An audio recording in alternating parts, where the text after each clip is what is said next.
প্রতিদিন সকালের ব্রেকফাস্টটা ঘরেই করি। আজকে ভাবলাম সবাই মিলে বাইরে বসে করি। তো ট্রে, কাপ এগুলো সব রেডি করছে। মায়ের চাও হয়ে গেছে, তো এখন কাপে চা দেবে। তো এই যে চা নিয়ে চলে এসেছে। শুভ সকাল আমার প্রিয় বন্ধুরা, এশা লাইফস্টাইলে তোমাদের অনেক অনেক স্বাগত আর অনেক ভালোবাসা। তোমরা সবাই কেমন আছো? আশা করি তোমরা সবাই খুব ভালো আছো।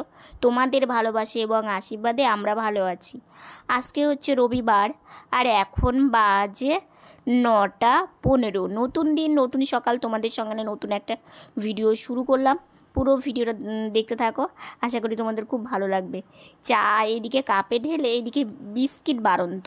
তো মা ওই যে কাকিমাদের দোকানে গেছিলো বিস্কিট আনতে, তো বিস্কিট এনে তারপরে আবার সবাই মিলে খাওয়া দাওয়া করতে বসে পড়েছি। তো এইদিকে আমাকে বোন তক্তা তারপরে চিড়ে এগুলো মা বাইরেই এনে রেখেছিল, তো বোন আবার মায়ের হাতে হাতে উঠিয়ে দিচ্ছে।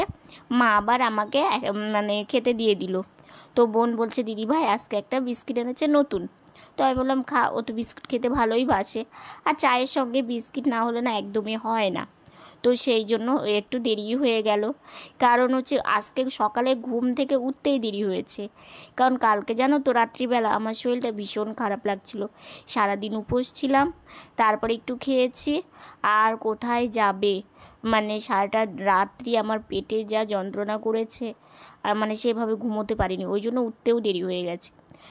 তো এই যে পুজোর আগেও যেমন কাজ, পুজোর পরেও সেরকম কাজ, তোমাদের তো আমি বলি এই কথাটা, কারণ এই যে পুজো হয়ে গেছে, থালা বাসনগুলো মেজে উপর করে জল ঝরানোর জন্য রেখে দিয়েছিল, জল ঝরে গেছে। তো বোন বলছে দিদি ভাই এগুলো এখানে থাকলে না গাড়ি নিয়ে নড়াচড়া করতে, মানে চলাচল করতে আমাদের খুবই কষ্ট হয় জানো তো।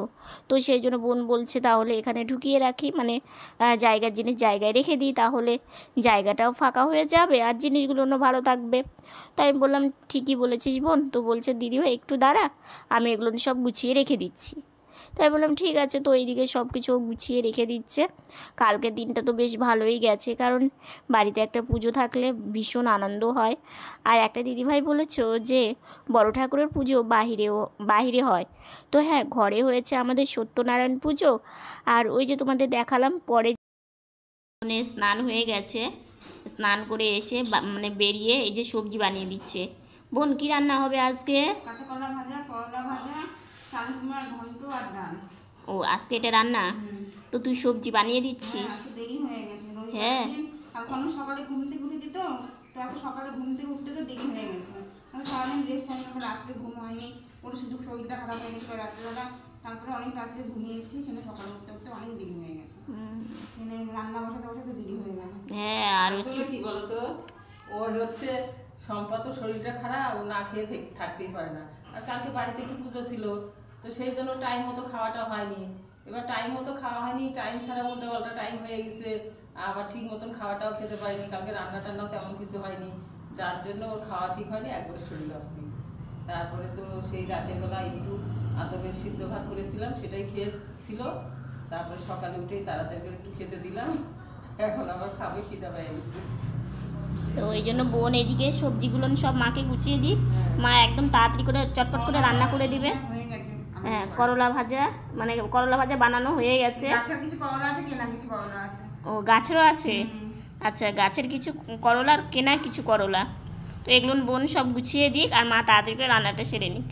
তারপরে হয়েছে বড় ঠাকুরের পুজো, পরে যে তোমাদেরকে দেখালাম। তো এই তো বেশ ভালোই হয়েছিল পুজো, বেশ ভালোভাবেই সম্পূর্ণ হয়েছে। বৃষ্টিও হয়নি, রোজ তাও একটু বৃষ্টিও হয়, কিন্তু কালকে আর সেইভাবে বৃষ্টি হয়নি। তো এইদিকে বোন চাল কুমড়োটা মানে বানিয়ে দিচ্ছে, করলা কাঁচা কলা এগুলো সব বানানো কমপ্লিট হয়ে গেছে।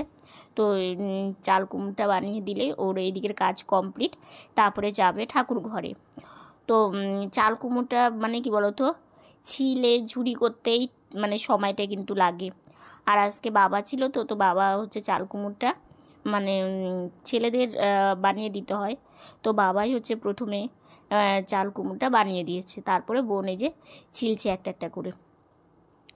তো এটা করবে। আর তারপরে এদিকে দেখো মা, বোন তো গুছিয়ে দিয়ে গেছে, তো হচ্ছে তোমার করলাটা ভাজা করে নিল।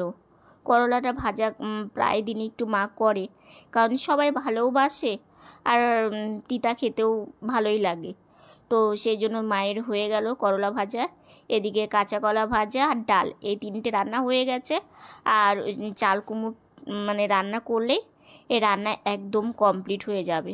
তো চাল কুমড়ো বসিয়ে দিয়েছে। মা ভাবছে যে একটু মাসকলাইয়ের বড়ি আনবে, তো হচ্ছেই না জানো তো। তার মানে একটার পর একটা মানে অনুষ্ঠান ছোটোখাটো সব আছে, তো সেই জন্য ফুলে যাচ্ছে। তো দেখো রান্না করা একদম কমপ্লিট। আর আমার আজকে ভাইসোনাকে দই মিষ্টি আর তোমার এই যে হচ্ছে চাল কুমড়ো, তারপরে তোমার লেবু, তার কাঁচা কলা, করলা, ডাল, এগুলো দিয়ে ভাইসোনাকে ভোগ দেওয়া হয়েছিল। তো ভোগের থালাটা তোমাদের দেখিয়ে নিলাম। আর আমার বোন জানালা দিয়ে কাকে ভালোবাসে আজকে সেটা হঠাৎ করে দেখতে পেলাম। এই যে দেখেছো, একটা গরু যাচ্ছিল। আমার বোন কি পাগল হয়েছে খেতে দেবে, তো ওই যে সবজি যে চোচাগুলো ছিল ওগুলো দেবে। আর এই যে গরুটা দেখো, ও ভাবছে যে আমার বোনের হাতে থেকেই খাবে। এতদিনে জানতে পারলাম বোন এদেরকে এত ভালোবাসে। এতদিন কিন্তু আমি জানতাম না যে আমার বোন এদেরকে এত ভালোবাসে, এদেরকে খেতে দিলে বোনের মন ভালো লাগে। তো দেখো এরা খাচ্ছে কত সুন্দর। আর বোন তাকিয়ে দেখছে। বাবা এনেছিল আখের রস, তো আখের রসটা রেখে দিয়েছিল, কারণ সকালে একটু অল্প করে ভাত খাওয়া হয়েছে। কালকে যেহেতু উপোস গেছে, তো সকালবেলা শরীরটা ভীষণ খারাপ লাগছিল। তো বাবা ভাবলো যে একটু আখের রস নিয়ে আসি।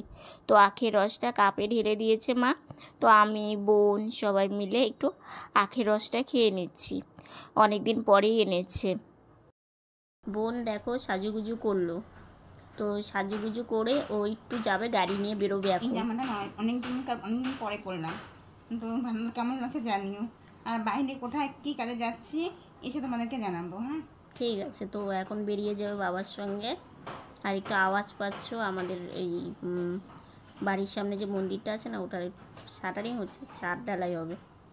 ঠিক আছে, খুব আনন্দ লাগছে। হ্যাঁ। অনেকদিন পর দুর্গাপুজো, ওখানে দুর্গাপুজো হয় তো সেই জন্য। তো এখন বেরিয়ে যাবে, ও রেডি হয়ে গেছে। টাটা। এইদিকে তো বোন বেরিয়ে গেছে। তো মা এই যে বিকেল হয়ে গেছে, মা ভাবলো ঘর ঝাড়ু দিয়ে নিই। আর গাড়িটা এদিকে এনেছিল, তো তো গাড়িতে অনেক বালি ছিল, তো সেগুলো মা সব ঝাড়ু দিয়ে এই যে বাইরে সব নিয়ে গেল। আর আমি বসেই আছি। তো মাকে বললাম একটু খেতে দাও মা। তো মা বলছে দাঁড়াও বাবা দিচ্ছি। তো মা ভাবছে বোনরা কখন আসবে, ওরাও তো খায়নি। তো এদিকে হচ্ছে একটু সিঁড়ির কাছে বসে আছি। এই জায়গাতে না ভীষণ একটু বাইরে থেকে হাওয়া আসে। বসে পড়েছি। তো এই যে দেখো আজকে রান্না হয়েছে করলা ভাজা, কাঁচা কলা ভাজা, চাল কুমড়োর ঘন্ট আর ডাল আর হচ্ছে ভাত। তো খাওয়া দাওয়া করতে বসেছি। আর বোন এখনও আসেনি। আর আমি একটু সিঁড়ির ওখানে গিয়ে বসেছিলাম। আর জানো তো তোমার কালকে তারপরে আজকে মিলে শুধু তাল আমরা পেয়েই যাচ্ছি জানো তো। একটা পিসি কালকে পুজো ছিল, পিসি আমাদের পাশের বাড়ি থেকে একটা পিসি 2টো তাল দিয়েছে, বাবা 2টো তাল নিয়ে এসেছে, আমার মাসি 2টো তাল নিয়ে এসেছে। আজকে বাবার এক বন্ধু আবার তাল দিয়েছে খেতে। মানে এত যে তাল পাচ্ছি। আর কয়েকদিন বাদেই জন্মাষ্টমী, তো সেই জন্য তাল তো লাগবেই, কিন্তু তাল এদিকে পেয়েই যাচ্ছি। প্রতি বছরই তাই হয়, মানে বাবার বন্ধু তারপরে আত্মীয় স্বজন প্রায় লোকই তাল দেয় আর কি আমাদেরকে। তো এখন খাওয়া দাওয়া করে নিই। আর বোন দেখি কখন আসে। তারপরে হচ্ছে একটু দেখি বারান্দায়, না হলে একটু রাস্তায় ঘুরতে যাব। তো আগে খাওয়া দাওয়াটা কমপ্লিট করে নিই। কোথায় এসে বসে আছি, এই যে দরজার কাছে। আর গাড়িটা দেখো কিভাবে আটকে রেখেছি, কারণ এখানে খুব তোমার হচ্ছে একটু নিচু, তো তো সেই জন্য মা খাবার থালগুলো রাখতে গেছে। তো আমি একা একাই এতটুকু এসেছি, আর বাকিটা নামতে পারছি না। তো ওনাকে দেখাচ্ছি, দাঁড়াও। গাড়িটা আটকে রেখেছি, মানে পা যেখানে পা রাখে আর কি। আর এইটুকু না নামতে পারছি না আমি, দেখেছো, একা একা পারি না। আমি তো আর নামতে পারছিলাম না। তারপরে মা আমাকে বাইরে নিয়ে আসলো। খাওয়া দাওয়া করে একটু ঘুরতে বেরোলাম। আর খাওয়া দাওয়ার পরে ঘুরতে বেরো না বেশ ভালো লাগে। কিন্তু সূর্যি মামা এখনও দেখছি রৌদ্র আছেই। আর আকাশটা দেখো, আকাশের দিকে তাকালেই মনে হচ্ছে শারদিয়া শারদিয়া ভাব। আসলে কি আর তো বেশি দিন নেই দুর্গা পুজোর, তো বেশ ভালো লাগে, এখনই বোঝা যায়, তাই না? তো এই যে মা আমার ঘোরা কমপ্লিট হয়ে গেল। তো ভাবছি বোন কখন আসবে, অনেকক্ষণই গিয়েছে, বোন এখনও আসেনি। তো তারপরে দেখো চলে এসেছে, আমি একটু বারান্দায় ছিলাম, তো বোন চলে এসে এই যে এখন না ও একাই গাড়ি চালিয়ে বাড়িতে ঢুকতে পারে। বোন চলে এসেছে অনেকক্ষণ। তো বোন কিছু কথা বলবে তোমাদের সাথে। এসে খাওয়া দাওয়া করলাম, খেয়ে গেছিলাম না তো, সকালে একটুখানি খেয়েছিলাম, তো কালকে সারাদিন উপর গেছে তো খুব খিদে পেয়েছিল, তো খেয়ে দিয়ে কেবল একটু রেস্ট নিলাম। তো আমি ভাবলাম তোমাদের কথা বলাই হয়নি যে কি বলে গেছিলাম, মানে গাড়ির যে হরেনটা ছিল বাজে না, তারটা মানে লুজ কানেকশন হয়ে গেছে, মানে বাসছে না 2 দিন ধরা, তো অসুবিধা হচ্ছে। তো ওখানে গেলাম তো সব দোকান বন্ধ। তারপর ওই করতে করতে আমাদের এখানে একটা জায়গা আছে, ওই জায়গাটা সবাই চেনে, বানগড় বলে ওই জায়গাটাকে, ওখানে ওখানে খোলা ছিল। তো অনেকদিন হলো ওই জায়গাটা যাইনি, তো যাওয়ার পরে বাবা বললো কি তোর পুরোনো জায়গায় একটু ঘুরে আসবি, মানে আমি যেখানে পড়াশোনা করতাম সেই স্কুল, সেই রাস্তা, মানে সেই পরিবেশ, সেই ওগুলো সব মনে পড়ে গেল। বাবা বলে কি যাবি, আমি তো চলো একটু ঘুরে আসি। তারপরে সেই রাস্তায় গিয়ে আর রাস্তা চিনতে পারছি না, মানে প্রচুর বাড়িঘর হয়ে গেছে, রাস্তাঘাট পাল্টে গেছে, সব নতুন নতুন লোক হয়েছে। তারপরে বাবা মাঝখানে রাস্তা দিয়ে বলে কিন্তু কোন দিন তো যেতে হয়, তো বলে দিন তো, তারপরে ওরা বলে দিল, তারপরে গেলাম সেই রাস্তা দিয়ে। যেতে যেতে সে আমার পুরোনো স্কুল দেখলাম। তারপর ওই মানে যেখানে আমি যেখানে পড়াশোনা করেছি, যেখানে ফার্স্ট পড়াশোনা আমার, সেখানেই ছোট্ট দূরে গেলে আমার মামার বাড়ি। তারপর ওই রাস্তা হয়ে মামার বাড়ি হয়ে তারপরে জগন্নাথ মন্দির হয়ে ওই পুরোটা ঘুরতে 2-3 ঘন্টা লেগে গেল। তো আজকে রবিবারের দিন বাবা বলকে চলে চলে ঘুরেই আসি, মানে গাড়ি ঠিক করা হলো, ঘুরে আসা হলো, দুটো একসঙ্গে হলো। এত ভালো লাগছে, সেই পুরোনো মানে পরিবেশটা মনে পড়ছে। ওখানকার পরিবেশটা এত মনোরম না, মানে গাছ গাছালি পুকুর, মানে এক মানে গ্রাম্য পরিবেশের মতো, খুব ভালো লেগেছে আমার ঘুরে। আর বন্ধুদেরকে শুভ সন্ধ্যা। শুভ সন্ধ্যা। তোমাদের সবাইকে একটু আগে মা সন্ধ্যাবাতি দিল, আর বোন সন্ধ্যার আগেই এসেছে। ঠিক আছে, এখন দিনটা একটু বড় আছে তো সেটা সন্ধ্যার আগে চলে এসেছি। চেঞ্জ করেই ও কাজে লেগে পড়েছে, আলনাটা গুছিয়ে রাখছে। আর একদিন আলনা তোমার হচ্ছে দেখলেই অগোছালো হয়েছিল, তো আমি দুটো ওড়না তাও ঠিকঠাক করে গুছিয়ে রেখেছিলাম, কিন্তু আমার বোন বলছে দিদি ভাই ওপরের কাপড়গুলো না একদমই অগোছালো আছে, তো আমি আলনাটা গুছিয়ে রাখি। তো আমি বললাম বোন আমি তো ওপরের দিকটা হাতে পাইনি, তো সেই জন্য গোছাতেও পারিনি। তো ও বলছে না দিদি ভাই তুই যা করেছিস সেটাই আমার কাছে অনেক, তো আমি ঠিকঠাক করে গুছিয়ে রাখছি। তো ও লাঠি সব কিছু নিয়ে চলে এসেছে, ও একটা একটা করে এখন গুছিয়ে আলনাটা সুন্দর করে রেখে দেবে।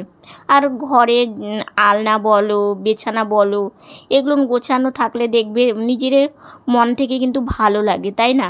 যখন একটা জিনিস গোছাতে না পারো, যখন অগোছালো থাকে, সেই জিনিসটার দিকে তাকিয়ে থাকতেও কিন্তু অতটা ভালো লাগে না। আর একটা কথার কথা, একটা মানে বাড়িতে কেউ এলে তখন সেই বা কী ভাববে যে বাড়ি ঘর সব অগোছালো থাকে। কালকে যেহেতু একটা অনুষ্ঠান গেছে কিন্তু পারিনি গো, কারণ হচ্ছে বোন কোন দিকে করবে, মায়ের হাতে হাতে কাজ করে দিবে, মায়েরও তো কত কাজ থাকে, তারপরে আবার এই বিছানা তারপরে আলনার এগুলোর কাজ যদি করতো তাহলে হতো না। তো থাক, কিছু করার নেই, সেইভাবে তো আর অনেক লোকজনকে বলা হয়নি, ওই পাড়ার কিছু লোক ছিল আর নিজেদের আত্মীয় কিছু লোক ছিল, তো এই নিয়েই করা হয়েছে। যতটুকু পেরেছি, যতটুকু আমাদের সামর্থ্যর মধ্যে ছিল ততটুকুই করার চেষ্টা করেছি। দেখো একটা কথায় কি বলো তো, জীবনে চলার পথে দেখবে কষ্ট দুঃখ সবসময় তো আছেই, তারপরে অভাব অনটন এগুলো তো লেগেই আছে। তার মধ্যে দিয়েও এই ঠাকুরের একটু পুজো যদি করা যায় নিজেদের মন থেকে অনেকটা ভালো লাগে, যেহেতু আমরা বাইরে কোথাও ঘুরতে যেতে পারি না, তো সেই জন্যই মনটা আরও ভীষণ খারাপ লাগে। আর বাড়িতে কিছু করলে দেখবেন নিজের মন মানে অনেকটাই ভালো হয়ে যায়। তো এইদিকে দেখো এই ঘরের বেড কভারটা চেঞ্জ করে নিল, কারণ এই ঘরের বেড কভারটা অনেক দিন হয়ে গেল, ভাবছিল চেঞ্জ করবে, কিন্তু বোনের যে সময় পায় না সেই জন্য চেঞ্জও করতে পারে না। তো ভাবলো যে না আলনাটা গুছিয়ে বিছানাটা গুছিয়ে নেব। তো আমি তোমাদের দেখাচ্ছি আলনাটা মানে গোছানো হয়েছে, পরে তোমাদের একটু দেখিয়ে নিচ্ছি। তো এই যে বালিশগুলো ঠিকঠাক জায়গায় সব রেখে দিচ্ছে, আর এই বেড কভারটা ওই যে বাড়ির উপর থেকে নিয়েছিলাম, তোমরা তো দেখেইছো। তো ভালো লাগছে এই ঘরে পেতেও, কিন্তু এই যে দেখো ওয়াল মানে ওয়ালগুলোর সাইডে তাকালে না একদম মনটা খারাপ হয়ে যায়, কিন্তু কিছু করারও নেই গো, কারণ যেটা সম্ভব না সেটা বলেও লাভ নেই, যেরকম আছে থাক, শুধু এগুলো বিছানাগুলো মানে ভালো করে গুছিয়ে রাখলেই ভালো আর কি। তো এদিকে দেখো আলনাটা তোমাদের একটু দেখিয়ে নিচ্ছি। গোছানোর পরে পুরো আলনাটা একদম অন্যরকম একটা মানে লুক চলে এসেছে, কত সুন্দর লাগছে না। বোন এখন এই ঘরের বেড কভারটা চেঞ্জ করবে, ওই ঘরেরটা হয়ে গেল, এই ঘরেরটা চেঞ্জ করবে। কারণ ওর যেদিন কাজ না থাকে সেদিন একটু বেশিক্ষণ শুয়ে থাকে, আর সকালে উঠে এই কাজগুলো করলে না অনেকটা সময় লেগে যাবে। তো ও ভাবলো যে এখন জন্মাষ্টমী আমাদের হলো মঙ্গলবারে, ছুটিটা হলো কালকে, সেই জন্য কালকের দিনে ছুটি আছে, সেই জন্য আজকে কাল বিছনা চাদরটা উঠিয়ে রাখি, কারণ দুদিন পরে জন্মাষ্টমী আছে। এই আমাদের বাড়িতে সত্যনারায়ণ পুজো আর বড় ঠাকুর পুজো হলো, মানে চাদরটা আমার মধ্যেই পাইনি, সময়ই পাইনি। আজকে ভাবলাম উঠিয়ে রাখি একটু, ওই ঘরে চাদরটা নোংরা হয়েছিল, এই ঘরে চাদরটা নোংরা হয়েছে, তো উঠিয়ে রাখি। 1 মাস পর পর না চাদর না পাল্টালে আবার ভালো লাগে না। তো 15 দিন পর পাল্টানোই ভালো, কিন্তু আমাদের সম্ভব হয় না গো। তো এগুলো এই কাজগুলো করে নিই, ঠিক আছে। বোনের বিছানা গোছানো একদম কমপ্লিট। তো দুটো ঘরে একই রকম বেড কভারই পাতা হলো। আর দেখো বেড কভার চেঞ্জ করলো না, বিছানাটা একদম অন্যরকম লাগে আর ভালো লাগে। আর আমরা তো মানে খুব তাড়াতাড়ি বেড কভার চেঞ্জ করতে পারি না, কারণ বোনও সারাদিন ব্যস্ত থাকে, মাও সারাদিন ব্যস্ত থাকে।